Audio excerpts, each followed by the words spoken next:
thought I'd show a little bit of my house, but more importantly, I'm going to share with you how I went from sleeping in a mobile home, you know, with $47 a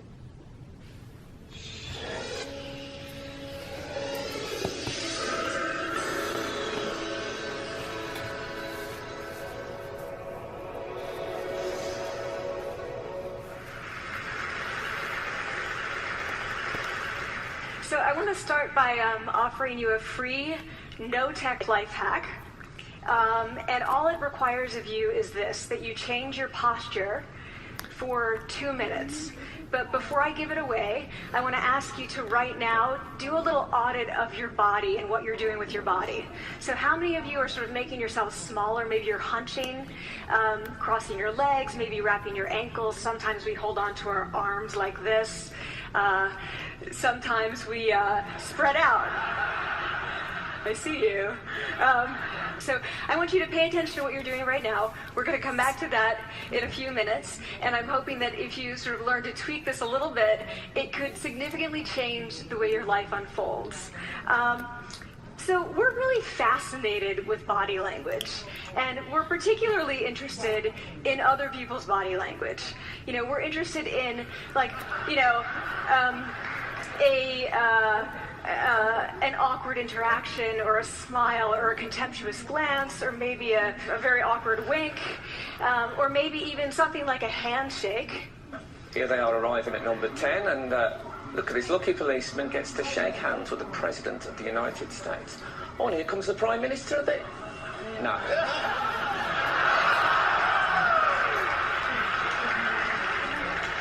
So a handshake, or the lack of a handshake, can have us talking for weeks and weeks and weeks, even the BBC and the New York Times. So obviously, when we think about nonverbal behavior or body language, but we call it nonverbals as social scientists, it's language. So we think about communication. When we think about communication, we think about interactions. So what is your body language communicating to me? What's mine communicating to you? And there's a lot of reason to believe that this is a valid way to look at this. So social scientists have spent a lot of time looking at the effects of our body language or other people's body language on judgments. And we make sweeping judgments and inferences from body language. And those judgments can predict really meaningful life outcomes, like who we hire or promote, who we ask out on a date. For example, Nalini Ambady, a researcher at Tufts University, shows that when people watch 30-second soundless clips of real physician-patient interactions, their judgments of the physician's niceness predict whether or not that physician will be sued. So it doesn't have to do so much with whether or not that physician was incompetent, but do we like that person and how they interacted? Even more dramatic, Alex Todorov at Princeton has shown us that judgments of political candidates' faces in just 1 second predict 70% of U.S. Senate and gubernatorial race outcomes. And even, let's go digital, emoticons used well in online negotiations can lead you to claim more value from that negotiation. If you use them poorly, bad idea, right? So when we think of nonverbals, we think of how we judge others, how they judge us, and what the outcomes are. We tend to forget, though, the other audience that's influenced by our nonverbals, and that's ourselves. We are also influenced by our nonverbals, our thoughts and our feelings and our physiology. So what nonverbals am I talking about? I'm a social psychologist. I study prejudice, and I teach at a competitive business school. So it was inevitable that I would become interested in power dynamics. I became especially interested in nonverbal expressions of power and dominance. And what are nonverbal expressions of power and dominance? Well, this is what they are. So in the animal kingdom, they are about expanding. So you make yourself big, you stretch out, you take up space, you're basically opening up. It's about opening up. And this is true across the animal kingdom. It's not just limited to primates, and humans do the same thing. So they do this both when they have power sort of chronically, and also when they're feeling powerful in the moment. And this one is especially interesting because it really shows us how universal and old these expressions of power are. This expression, which is known as pride, Jessica Tracy has studied, she shows that people who are born with sight and people who are congenitally blind do this when they win at a physical competition. So when they cross the finish line and they've won, it doesn't matter if they've never seen anyone do it, they do this. So the arms up in the V, the chin is slightly lifted. What do we do when we feel powerless? We do exactly the opposite. We close up, we wrap ourselves up, we make ourselves small. We don't want to bump into the person next to us. So again, both animals and humans do the same thing. And this is what happens when you put together high and low power. So what we tend to do when it comes to power is that we complement the other's nonverbals. So if someone's being really powerful with us, we tend to make ourselves smaller. We don't mirror them, we do the opposite of them. So I'm watching this behavior in the classroom, and what do I notice? I notice that MBA students really exhibit the full range of power nonverbal. So you have people who are like caricatures of alphas, like really coming into the room. They get right into the middle of the room before class even starts, like they really want to occupy space. When they sit down, they're sort of spread out. They raise their hands like this. You have other people who are virtually collapsing when they come in. As soon as they come in, you see it. You see it on their faces and their bodies. And they sit in their chair and they make themselves tiny, and they go like this when they raise their hand. I noticed a couple things about this. One, you're not going to be surprised. It seems to be related to gender. So women are much more likely to do this kind of thing than men. Women feel chronically less powerful than men, so this is not surprising.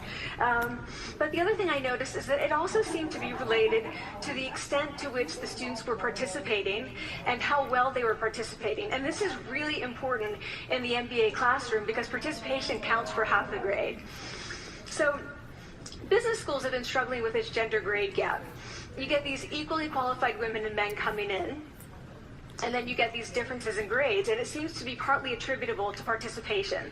So I started to wonder, okay, so you have these people coming in like this and they're participating. Is it possible that we could get people to fake it, and would it lead them to participate more? So my main collaborator, Dana Carney, who's at Berkeley, and I really wanted to know, can you fake it till you make it?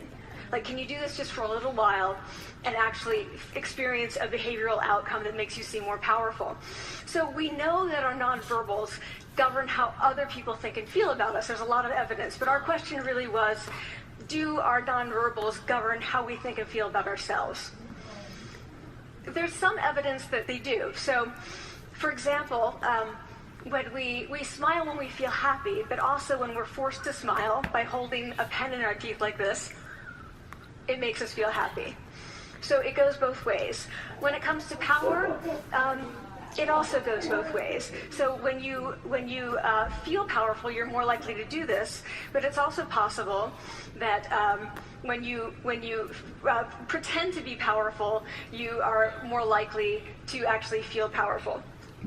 So the second question really was, so we know that our minds change our bodies, but is it also true that our bodies change our minds? And when I say minds, in the case of the powerful, what am I talking about? So I'm talking about thoughts and feelings and the sort of physiological things that make up our thoughts and feelings. And in my case, that's hormones. I look at hormones. So what do the minds of the powerful versus the powerless look like?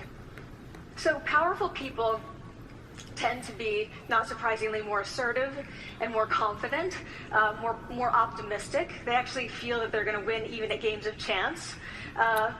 They also tend to be able to think more abstractly. So there are a lot of differences. They take more risks. There are a lot of differences between powerful and powerless people. Physiologically, there also are differences on two key hormones, testosterone, which is the dominance hormone, and cortisol, which is the stress hormone. So what we find is that high-power alpha males in primate hierarchies have high testosterone and low cortisol. And powerful and effective leaders also have high testosterone and low cortisol. So what does that mean? When you think about power, people tended to think only about testosterone because that was about dominance. But really, power is also about how you react to stress. So do you want the high-power leader that's dominant, high on testosterone, but really stress reactive? Probably not, right? You want the person who's powerful and assertive and dominant, but not very stress reactive, the person who's laid back. So we know that in primate hierarchies, if an alpha needs to take over, if an individual needs to take over an alpha role sort of suddenly, within a few days, that individual's testosterone has gone up significantly and his cortisol has dropped significantly. So we have this evidence, both that the body can shape the mind, at least at the facial level, and also that role changes can shape the mind.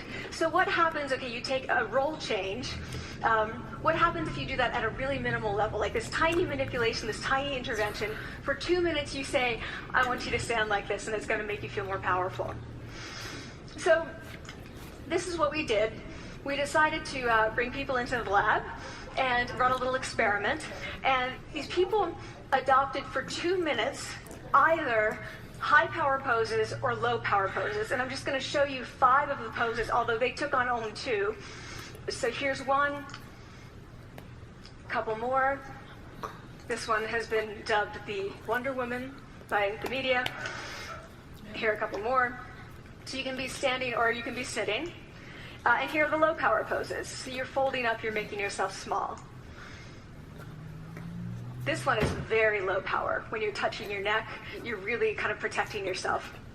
So this is what happens. They come in, they spit into a vial.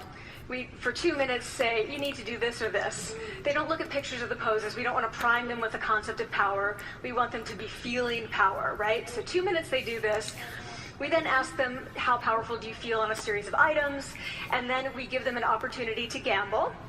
And then we take another saliva sample. That's it. That's the whole experiment. So this is what we find. Risk tolerance, which is the gambling. What we find is that when you're in the high power pose condition, 86% of you will gamble. When you're in the low power pose condition, only 60%. And that's a pretty whopping significant difference. Here's what we find on testosterone. From their baseline when they come in, high power people experience about a 20% increase, and low power people experience about a 10% decrease. So again, 2 minutes and you get these changes. Here's what you get on cortisol. High power people experience about a 25% decrease, and the low power people experience about a 15% increase. So 2 minutes lead to these hormonal changes that configure your brain to basically be either assertive, confident, and comfortable, or really stress reactive, and feeling sort of shut down. And we've all had that feeling, right? So it seems that our nonverbals do govern how we think and feel about ourselves. So it's not just others, but it's also ourselves. Also, our bodies change our minds. But the next question, of course, is, can power posing for a few minutes really change your life in meaningful ways? So this is in the lab, it's this little task, it's just a couple of minutes. Where can you actually apply this? Which we cared about, of course. And so we think it's really what matters and where you want to use this is evaluative situations, like social threat situations. Where are you being evaluated? Either by your friends, like for teenagers at the lunchroom table. It could be, for some people it's speaking at a school board meeting. It might be giving a pitch or giving a talk like this or doing a job interview. We decided that the one that most people could relate to, because most people had been through, was the job interview. So we published these findings, and the media are all over, and they say, okay, so this is what you do when you go in for the job interview, right?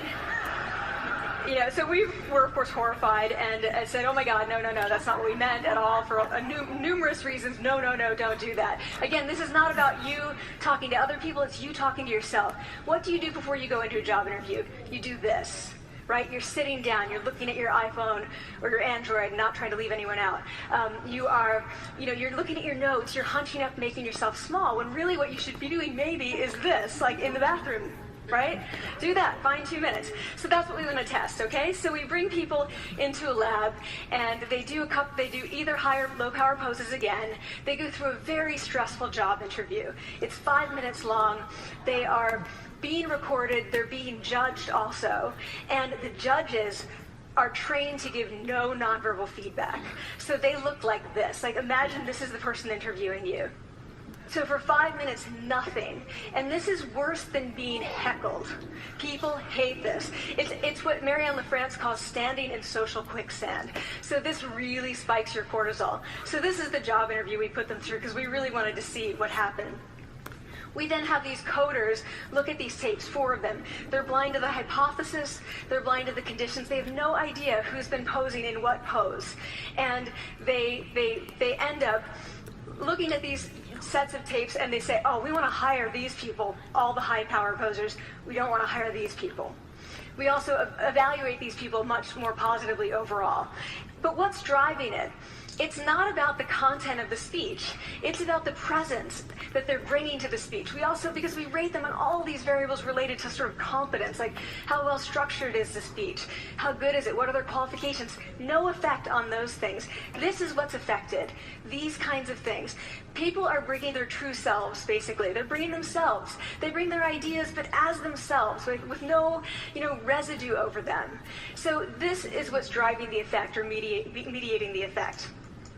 So when I tell people about this, that our bodies change our minds and our minds can change our behavior and our behavior can change our outcomes, they say to me, it feels fake, right? So I said fake it till you make it. It's not me. I don't want to get there and then still feel like a fraud. I don't want to feel like an imposter. I don't want to get there only to feel like I'm not supposed to be here.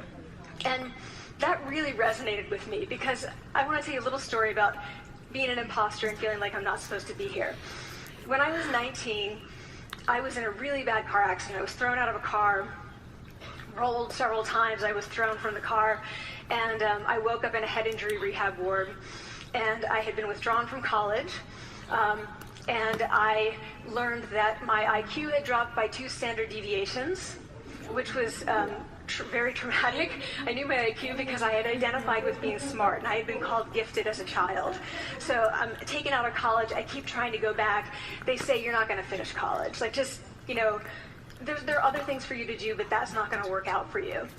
So I really struggled with this, and I have to say, having your identity taken from you, your core identity, and for me it was being smart, having that taken from you, there's nothing that leaves you feeling more powerless than that. So I felt entirely powerless. I worked and worked and worked, and I got lucky and worked and got lucky and worked. Eventually I graduated from college. It took me 4 years longer than my peers. And I convinced someone, my angel advisor, Susan Fisk, to take me on. And so I ended up at Princeton, and I was like, I am not supposed to be here. I am an imposter. And the night before my first year talk, and the first year talk at Princeton is a 20-minute talk to 20 people. That's it. I was so afraid of being found out the next day that I called her and said, I'm quitting. She was like, you are not quitting because I took a gamble on you and you're staying. You're going to stay, and this is what you're going to do. You're going to fake it. You're going to do every talk that you ever get asked to do. You're just going to do it and do it and do it, even if you're terrified and just paralyzed and having an out-of-body experience until you have this moment where you say, oh my gosh, I'm doing it. I have become this. I am actually doing this. So that's what I did. 5 years in grad school. A few years, I'm at Northwestern. I moved to Harvard. I'm at Harvard. I'm not really thinking about it anymore, but for a long time I had been thinking, not supposed to be here, not supposed to be here. So at the end of my first year at Harvard, a student who had not talked in class the entire semester, who I had said, look, you've got to participate or else you're going to fail, came into my office. I really didn't know her at all. And she came in totally defeated, and she said, I'm not supposed to be here.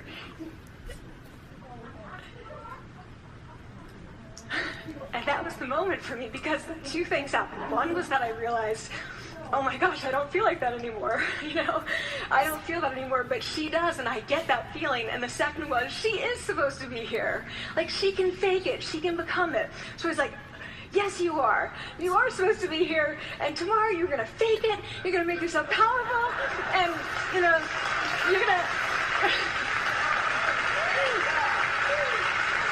and you're going to go into the classroom, and you are going to give the best comment ever, And she gave the best comment ever, and people turned around, they were like, oh my God, I didn't even notice her sitting there, She comes back to me months later, and I realized that she had not just faked it till she made it, she had actually faked it till she became it. So she had changed. And so I want to say to you, don't fake it till you make it. Fake it till you become it. It's not do it enough until you actually become it and internalize. The last thing I want to leave you with is this. Tiny tweaks can lead to big changes. So this is 2 minutes. 2 minutes, 2 minutes, 2 minutes. Before you go into the next stressful evaluative situation, for 2 minutes, try doing this in the elevator, in a bathroom stall, at your desk behind closed doors. That's what you want to do. Configure your brain to cope the best in that situation. Get your testosterone up. Get your cortisol down. Don't leave that situation feeling like, oh, I didn't show them who I am. Leave that situation feeling like, oh, I really feel like I got to say who I am and show who I am. So I want to ask you first, both to try power posing, and also I want to ask you to share the science, because this is simple. I don't have ego involved in this. Give it away, share it with people, because the people who can use it the most are the ones with no resources and no technology and no status and no power. Give it to them, because they can do it in private. They need their bodies, privacy, and 2 minutes, and it can significantly change the outcomes of their life. Thank you.